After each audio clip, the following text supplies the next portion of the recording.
become invisible. I wanna see it where I couldn't when it happened. I wanna see it all firsthand this time. I wanna know what it felt like. So I float behind police lines, reconstruct the scene in fragments of memories. I wanna know what his mother looked like up close. I wanna see her leaning over his body. So I float there, transcend time. I wanna capture it accurately.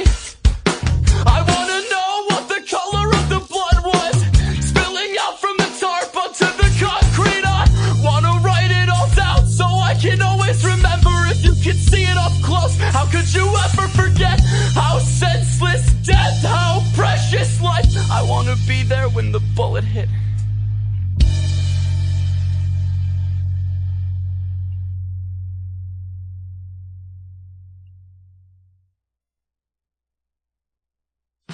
And the crowd poured out as the shots drowned into siren sounds out of their houses now and over front yards, all the way up to the place where the police tape ran to mark the crime scene. Everybody trying to catch a glimpse of what was happening, of what was going on between the ambulance and all the cop cars. Everybody gossiping, whose kid got hit, where did it hit him, and who could have fired it. Everybody wondering, how did it happen again, and is he dead? These children are kids. Everybody wondering how far they were from where the victims live. And I visit them, their houses.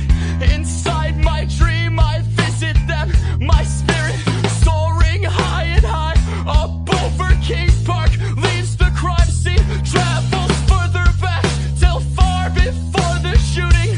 Through their windows to their living rooms, I see them younger this time, playing games and doing homework.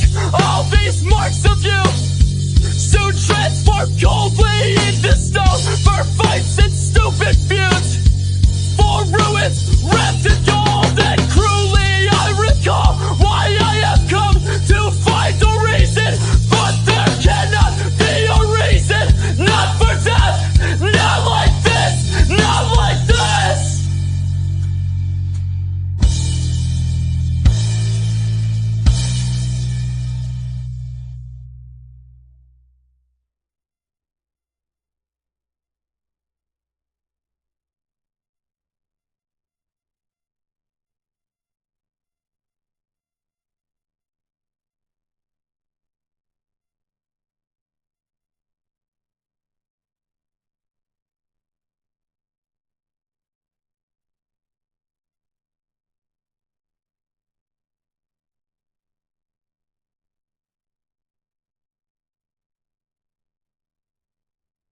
Three days later, they made funeral plans, the family.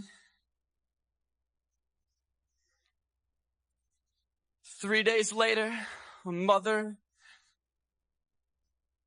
had to bury her son.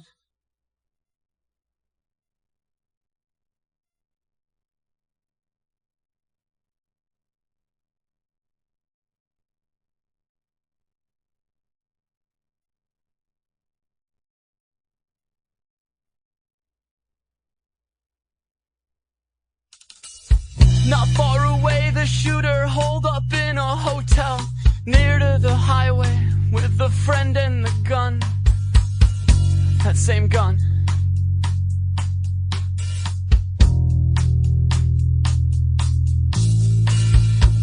He'd fled immediately, but was identified by witnesses. His picture on TV, only 20 years old, they called him Grandpa.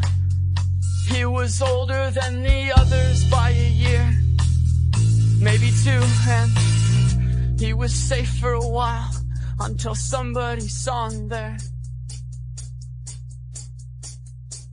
and notified the authorities, who surrounded the hotel, first arresting an accomplice while attempting to flee, then chasing him up the staircase to the floor where he'd stay. He closed the door hard behind him, locked himself in the room. They could have kicked in the door, but knew the gun was still with him, one he'd already used, and so they feared what he'd do. I floated up through the window of the